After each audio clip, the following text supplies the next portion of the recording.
Close your eyes for just a moment and see if you can hear it.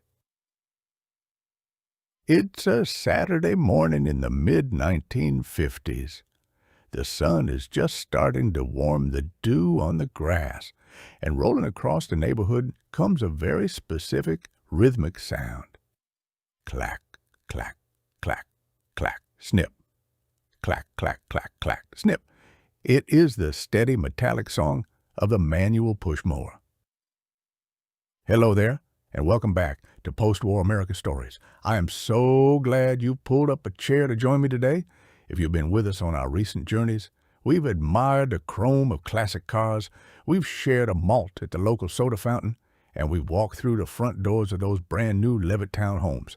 But today we are stepping out the back door. We are stepping out into the sunshine, onto a patch of earth that meant the world to a generation. Today we are exploring the immense pride, the quiet joy, and the muddy-kneed hard work of the 1950s suburban lawn and backyard garden. For millions of families who had just weathered the storms of the Great Depression and the Second World War, a little piece of land to call their own was not just real estate. It was a canvas. It was a promise kept. It was a place where they could finally plant roots, quite literally, and watch the future bloom. So, pour yourself a fresh cup of coffee, maybe step out onto your own porch, and let's travel back to a time when cultivating the American dream started right in our own backyards. Let's take a walk down a typical suburban street circa 1952. When those moving vans first pulled away, leaving families in their new subdivisions, the yards weren't always the lush, green carpets we picture today. Oh, no. Many times, the yard was little more than a scraped plot of bare dirt, perhaps dotted with a few rocks and the tire tracks of the construction trucks that had just built the house. The builders might have scattered a bit of grass seed or laid down a few hasty squares of sod. But the real work, the transformation of that dirt into a home, was left entirely to the family. And families embrace this task with an enthusiasm that is hard to describe if you weren't there to see it. Men returning from overseas who had seen the worst of the world found a profound, quiet peace in the simple act of turning over the soil. Women who had kept the home fires burning or worked the assembly lines now turned their meticulous care toward nurturing living things in the open air. This was their sanctuary. The first order of business was almost always the lawn. Before the trees had time to grow tall enough to provide shade, the sun beat down on these new neighborhoods, and establishing a healthy stand of grass became a neighborhood-wide obsession. In the evenings, after dinner, you would see fathers out in their work trousers and white undershirts, breaking up the hard pan soil with a heavy steel rake. It was back-breaking work, clearing out the pebbles, leveling the dips and hollows so water wouldn't pool, and preparing a soft bed for the seed. It was a community effort, too. Neighbors who had only just met over the property line would lean on their rakes and trade advice. Try a little more peat moss, one might say. You've got to water it at dusk, another would advise. Fences were rare in those early days. The yard simply flowed from one house to the next, creating a vast, unbroken parkland of hopeful green shoots. It was a blank canvas, and every weekend was a chance to paint a little more of the picture. Now, let's focus on the front yard. If the backyard was for living, the front yard was for showing. The front lawn in the 1950s was a matter of deep personal pride. It was the face you presented to the world, a green welcome mat that said, We are proud of our home, and we are proud of our neighborhood. Achieving that perfect emerald green carpet was no small feat, and it introduced a whole new vocabulary to the American homeowner. We started talking about Kentucky bluegrass, fescue, and creeping red. We learned about the magic of fertilizers. Brands like Scott's became household names, promising to turn a patchy, struggling plot into a thick, velvety turf. And then there was the ongoing, never-ending battle against the weeds. The dandelion, with its bright yellow head and its stubborn taproot, was public enemy number one. Saturday mornings often involved a small bucket, a specialized two-pronged digging tool, and a lot of kneeling. Children were frequently enlisted in this war effort.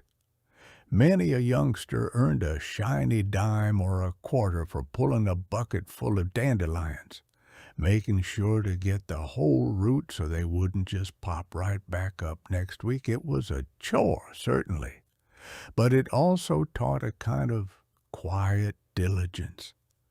You learned that beautiful things required continuous care. There was a distinct lack of privacy fences in the front yards of the 50s.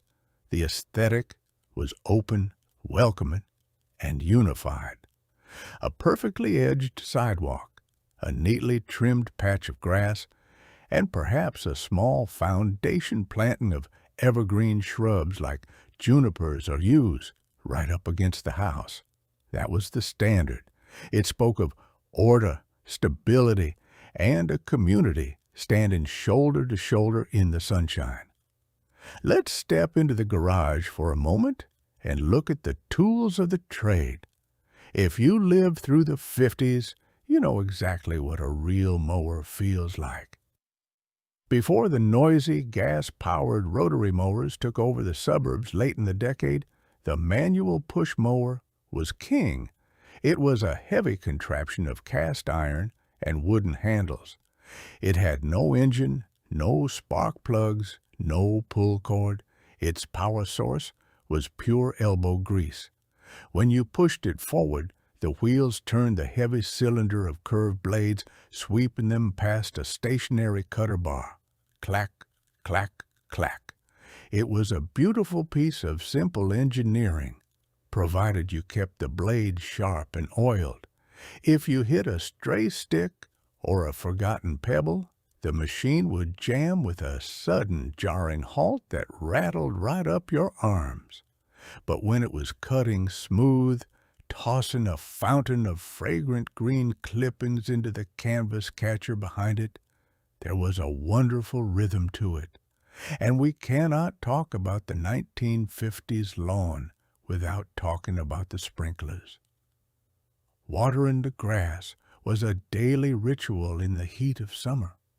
The heavy rubber hoses, often black or forest green, prone to kinking if you pulled them too hard, were dragged across the yard to set up the sprinkler.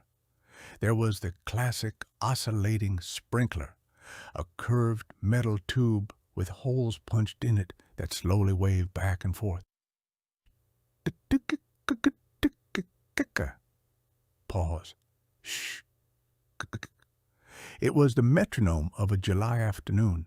Then there was the rotating tractor sprinkler, an ingenious little cast-iron device that looked like a miniature farm tractor. You would lay the hose out in a pattern, and the water pressure would propel the little tractor slowly along the hose path, watering the lawn as it drove itself back to the spigot. And of course, for the kids, jumping through the icy spray of a lawn sprinkler was the very best way to beat the heat before the days of neighborhood swimming pools. As the days grew shorter and the winter snows blanketed those carefully tended lawns, the gardening didn't stop. It just moved indoors. Around January or February, the mailman would deliver something that brought a brilliant splash of color into the gray days of winter: the spring seed catalogs. Companies like Burpee, Stark Bros, and Parkseed sent out these thick, glorious magazines printed on somewhat flimsy paper, but filled with the most vibrant, saturated photographs and illustrations you had ever seen. The tomatoes were always impossibly red and perfectly round. The marigolds looked like glowing suns. The descriptions read like poetry, promising vigorous vines, bountiful harvests, and blooms that would make you the envy of the block. Families would sit around the Formica kitchen table in the evening, the catalog spread open under the warm glow of the overhead light. Mothers would carefully plan out their flower beds, deciding whether to plant snapdragons or zinnias along the back fence. Fathers would calculate how many rows of sweet corn they could squeeze into the vegetable patch. It was a time of dreaming. You would take a pencil and circle your choices, carefully fill out the paper order form, slip in a check or a money order, and mail it off. Then came the waiting. When that brown paper parcel finally arrived in the spring, filled with little rattling packets of seeds, it felt like holding the promise of summer right in your hands. Those catalogs weren't just selling seeds. They were selling optimism. They were selling the belief that with a little dirt, a little water, and a little patience, you could grow something beautiful.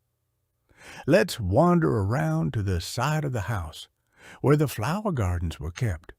While the front lawn was often the father's domain, the flower beds were frequently the mother's pride and joy. The 1950s flower garden favored bright, cheerful, and reliable blooms. There were the borders of sweet alyssum, looking like little drifts of summer snow. There were the petunias, trumpet-shaped and overflowing from white-painted wooden window boxes. And there were the marigolds, sturdy, brilliantly orange and yellow, with that distinctive, sharp, spicy scent that clung to your fingers when you picked them. But for many, the crowning achievement of the flower garden was the rose bush. The rose held a very special place in the post-war heart. In 1945, a new variety of rose was introduced to the public. It was a large, breathtaking bloom, a blend of pale yellow edged with a blush of pink. It had been smuggled out of France just before the war broke out, cultivated quietly, and released on the very day Berlin fell. They named it the Peace Rose. By the 1950s, the Peace Rose was growing in millions of suburban yards. It was a living symbol of what the country had fought for and what they had finally achieved. Tending the roses was an art form. You pruned them meticulously in the early spring, you dusted them for aphids, you carefully applied rose food, and you watched the buds with breathless anticipation. A cut rose in a slender glass vase on the kitchen windowsill was the ultimate reward for a gardener's devotion. Moving further back, behind the clothesline where the white cotton sheets snapped in the breeze, we find the vegetable patch. This was a direct descendant of the wartime victory gardens. During the war, growing your own food was a patriotic duty. But in the booming economy of the 1950s, when the newly built supermarkets were overflowing with canned goods and frozen dinners, growing vegetables became something else. It became a hobby, a point of pride, and a way to stay connected to the land. Even on a modest quarter-acre lot, families found room to grow. A typical patch might be 10 feet by 20 feet, turned over by hand every spring. There was a wonderful earthy smell to a freshly tilled garden. The staples were always there. There were the pole beans twisting their way up tall wooden stakes, or trellises made of garden twine. There were the neat rows of radishes, which grew so fast they were usually the first thing a child was allowed to plant and harvest. There were carrots, cucumbers for pickling, and maybe a few hills of zucchini that would inevitably produce more squash than any one family could possibly eat. But the king of the suburban vegetable patch was, without a doubt, the tomato. Every gardener had their secret method for growing the biggest, juiciest tomato. Some swore by adding crushed eggshells to the planting hole. Others insisted on a specific pruning technique. When August rolled around and those heavy red globes were finally warm from the sun and ready to pick, there was nothing better. A thick slice of a homegrown beefsteak tomato on white bread with a little mayonnaise, a sprinkle of salt, and a dash of black pepper. That was the taste of a 1950s summer. As the decade progressed, the backyard began to evolve. It wasn't just for chores and gardening anymore. It became an outdoor living room. This was the era when the backyard patio truly came into its own. Families would order loads of gravel and flagstone or mix their own concrete and wheelbarrows to pour a smooth, level square right outside the back door. The patio became the center of summer socializing. Out came the aluminum folding chairs with the woven plastic webbing. You know the ones. The webbing that would leave a waffle pattern on the back of your legs if you sat in a swimsuit too long. There were the classic Weber kettle grills invented in 1952, smoking away with hot dogs and thick hamburgers.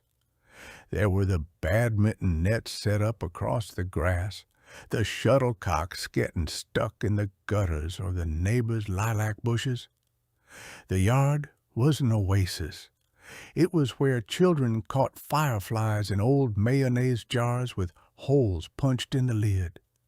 It was where parents sat as the sun went down, listening to a baseball game on a Zenith transistor radio, watching the shadows lengthen across the grass they had mowed with their own hands. The world outside might have been spinning faster, with the space race and the Cold War on the evening news. But right there, in the backyard, behind the safety of the house, everything was calm. Everything was under control. The grass was green, the roses were blooming, and life was good. We've watched the sun set on our 1950s backyard. Looking back now, it's easy to smile at the absolute perfection they strive for with those manicured lawns and tidy flower beds. But what they were really cultivating wasn't just grass or tomatoes. They were cultivating a sense of place. After years of uncertainty, that little rectangle of earth was proof that they had made it. It was a tangible, living piece of the American dream that they could touch, smell, and nurture every single day. The sweat they poured into those push mowers, the dirt under their fingernails from planting petunias, it was an act of love. It was a generation creating beauty and stability for their children, one seed, one pulled weed, one perfectly watered lawn at a time. Thank you so much for walking through these memories with me today on Post-War America Stories. If you recalled a clack of a push mower or the taste of a tomato warm from your grandmother's garden, please share that memory down in the comments below. I read every single one, and they truly bring this history to life.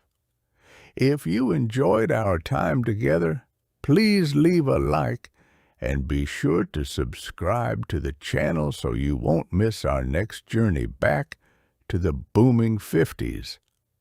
Until next time, take care of yourself and maybe take a moment to smell the roses in your own backyard.